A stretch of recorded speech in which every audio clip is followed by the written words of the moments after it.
Ako neprísť o dosť peňazí a vyhnúť sa problémom, keď si prenajímaš loď.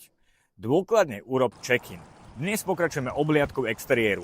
Pokiaľ mám tu možnosť loď si komplet obídeme zvonku alebo sa aspoň nakloním z paluby.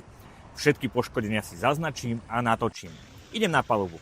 Skontrolujem navigačné prístroje, zistím si, či mám hĺbku nastavenú od vodnej hladiny alebo kýlu lode, naštartujem motory a zaradím si tak vpred ako aj vzad a zbehnem si povinnú výbavu.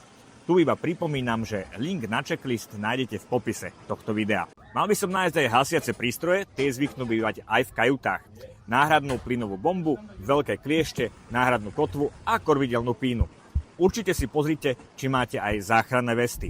Keď čokoľvek zanedbáte, stane sa, ale nikdy nezabudnite na bezpečnostné vybavenie. Naozaj, veď máme ešte jednu loď. Máme závesný gumák, takže aj ten si opticky skontrolujem a keď mám k nemu motor, vyskúšam si, či štartuje a ako štartuje. Optimálne aj, kde mám náhradný benzín do neho. Ak som našiel všetko, podpíšem checklist pracovníkovi čarterovej spoločnosti. A ozaj, skontroluj si fendre a uviaž si ich tak, aby si ich nestratil. Nevieš, čo za experta ich viazalo pred tebou. No a zajtra sa trochu zabavíme.